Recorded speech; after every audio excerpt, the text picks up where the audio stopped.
आइए बच्चों, सुनाती हूँ एक मज़ेदार कहानी। प्यारे बच्चों, आज की कहानी है खरगोश की चतुराई। तो चलिए शुरू करेंगे। किसी घने जंगल में एक शेर रहता था। वो रोज़ शिकार पर निकलता था। वो रोज़ एक ही नहीं, दो ही नहीं, बल्कि कई सारे जानवरों का शिकार करता था।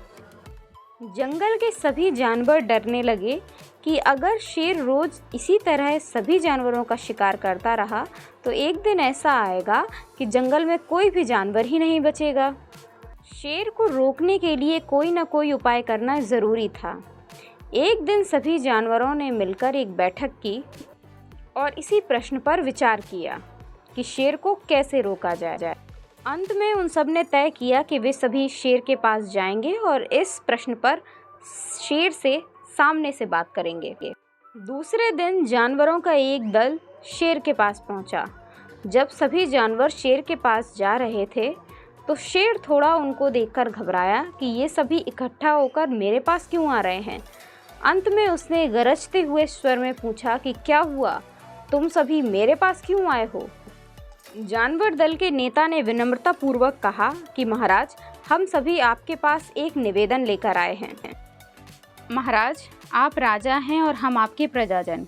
आप रोज़ शिकार करने निकलते हैं तो बहुत सारे जानवरों को मार डालते हैं। सारे जानवर आप खा भी नहीं पाते और कुछ जानवर ऐसे ही बेकार चले जाते हैं। इसीलिए महाराज, मेरा आपसे विनम्र अनुरोध है कि इस तरह से हमारी संख्या दिन प्रतिदिन कम होती जा रही है। अगर ऐसा ही चलता रहा तो जंगल में एक दिन ऐसा आएगा कि आपके सिवा कोई भी जानवर यहाँ पर बचेगा ही नहीं। यदि हम सभी मर जाएंगे तो फिर आप राजा भी नहीं रहेंगे। महाराज, हम चाहते हैं कि आप हमारे राजा सदैव बने रहें। महाराज, हमारी आपसे विनती है कि आप अपने घर पर ही रहें। हम रोज़ स्वयं ही आपके लिए एक जानवर भेज दिया करेंगे और इस तरह से आप और हम प्रजाजन दोनों ही चैन में रहेंगे। शेर ने एक क्षण सोचा और उसे लगा कि हाँ, जानवरों की बात में कुछ तो सच्चाई है। शेर ने पल भर सोचा और हामी भर दी। उसने कहा कि अच्छी बात है, मैं तुम्हारे सुझाव को मान लेता हूँ, लेकिन याद रखना, जिस दिन मेरे लिए तुम लोगों ने पूरा भोजन नहीं भेजा उस दिन मैं शिकार पर स्वयं निकलूँगा और जितने चाहे उतने जानवरों को मार डालूँगा।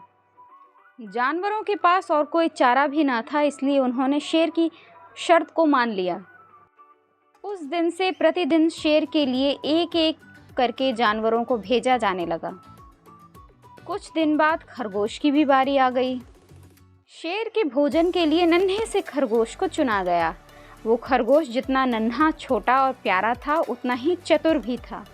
वो नन्हा सा खरगोश सोचने लगा कि शेर के हाथों मरना मूर्खता है, इसीलिए वो अपने बचने का कोई ना कोई उपाय सोचने लगा। वो मन ही मन विचार करने लगा कि कोई ऐसी तरकीब निकाली जाए जिससे शेर की समस्या से सभी को सदा सदा के लिए निदान मिल जाए। खरगोश धीरे धीरे आराम से शेर की गुफा की ओर चल पड़ा। जब वो शेर के पास पहुंचा तब तक बहुत देर हो चुकी थी। शेर भूख के मारे बौखला गया था। जब उसने नन्हे से खरगोश को अपनी तरफ आते हुए देखा तो वो गरज कर बोला। उसने कहा कि कितने पिद्दी से हो तुम, किसने भेजा है तुम्हें और इतनी देर कर दी, मैं भूख से बिलबिलाया जा रहा हूँ। शेर बोला कि जिन बेवकूफ़ों ने तुम्हें यहाँ भेजा है मैं उन सब का काम तमाम करूँगा और तुम्हें भी ठिकाने लगाऊंगा। अगर मैंने एक एक करके सभी जानवरों को नहीं मारा तो मेरा नाम भी शेर नहीं। नन्हे खरगोश ने शेर से विनम्रता पूर्वक कहा। खरगोश ने कहा कि महाराज, अगर आप मेरी बात सुन लेंगे तो फिर आप ना तो मुझे और ना ही किसी जानवर को दोष देंगे। दरअसल उन सभी जानवरों को पता था कि एक खरगोश आपको पूरा नहीं पड़ेगा, इसीलिए उन्होंने 6 खरगोश भेजे थे। असल में हुआ ये कि रास्ते में मुझे और बाकी खरगोशों को एक और शेर मिल गया था, तो वो शेर बाकी 5 खरगोशों को खा गया। मैं जैसे तैसे अपनी जान बचाकर आया हूँ। खरगोश की बात सुनकर शेर गुस्से से दहाड़ा। उसने कहा कि कौन सा शेर, कहाँ है शेर, कहाँ देखा तुमने उसे। खरगोश बोला कि महाराज, वो बहुत ही बड़ा शेर है और ज़मीन के अंदर बनी ये गुफा से निकला था। निकलते ही उसने बाकी सारे खरगोशों को खा लिया। जब मैंने उससे कहा कि तुमने ऐसी गुस्ताखी क्यों की, हम अपने महाराज के भोजन के लिए जा रहे थे और तुमने उनका पूरा भोजन खा लिया। अब हमारे महाराज तुम्हें छोड़ेंगे नहीं, वो निश्चय ही यहाँ आएंगे और तुम्हारा काम तमाम कर देंगे। खरगोश ने आगे कहा कि महाराज, जैसे ही मैंने उससे आपके महाराजा होने की बात कही, वह गुस्से में आग बबूला हो गया। उसने कहा कि बेवकूफ़ खरगोश, किसे तू राजा कह रहा है? इस जंगल में मेरे अलावा और कोई राजा नहीं है। ये सब जानवर मेरी प्रजा हैं। मैं जिसके साथ चाहूँ वैसा सलूक कर सकता हूँ, जिसे चाहूँ उसे मार सकता हूँ और जिसे चाहूँ उसे छोड़ सकता हूँ।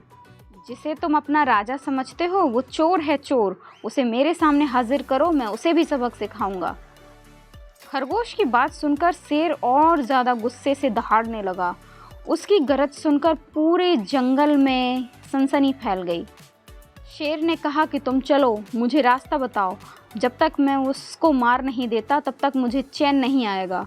और शेर दहाड़ता हुआ खरगोश के साथ चल पड़ा। इधर आइए महाराज, इधर आइए, इस ओर से चलिए। शेर को रास्ता दिखाते हुए खरगोश एक कुएं के पास लेकर पहुंच गया। खरगोश ने कहा कि महाराज, ये जो ज़मीन के अंदर बना हुआ किला है ना, वो शेर इसी में रहता है। ज़रा सतर्क रहिएगा, क्योंकि किले में छुपा हुआ दुश्मन और ज़्यादा खतरनाक होता है। शेर ने फिर से दहाड़ते हुए कहा कि तुम इसकी चिंता मत करो, मैं उसे मार डालूंगा। तुम ये बताओ कि बस वो शेर कहाँ है? खरगोश ने कहा कि महाराज, जब मैंने उसे पहले देखा था तो वो यहीं खड़ा था। लगता है आपके डर से किले के अंदर छुप गया है।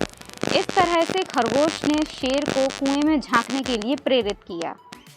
ज्यों ही शेर ने कुएं के अंदर झांका तो उसे कुएं में अपनी परछाई दिखाई दी। अपनी परछाई को देखकर शेर जोर से दहाड़ा। कुएं से वापस आती हुई आवाज़ सुनकर शेर को लगा कि दूसरा शेर भी दहाड़ रहा है।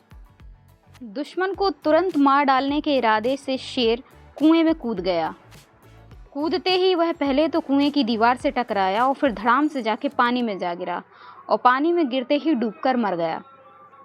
इस तरह शेर से छुट्टी पाकर चतुर खरगोश वापस जंगल की ओर लौट गया। उसने सभी जानवरों को शेर के मरने की कहानी सुनाई। सारे जानवर बहुत खुश थे और खरगोश की तारीफ कर रहे थे। जंगल के सभी जानवर खरगोश की जय जयकार करने लगे। प्यारे बच्चों, तो क्या सीखा आपने इस कहानी से?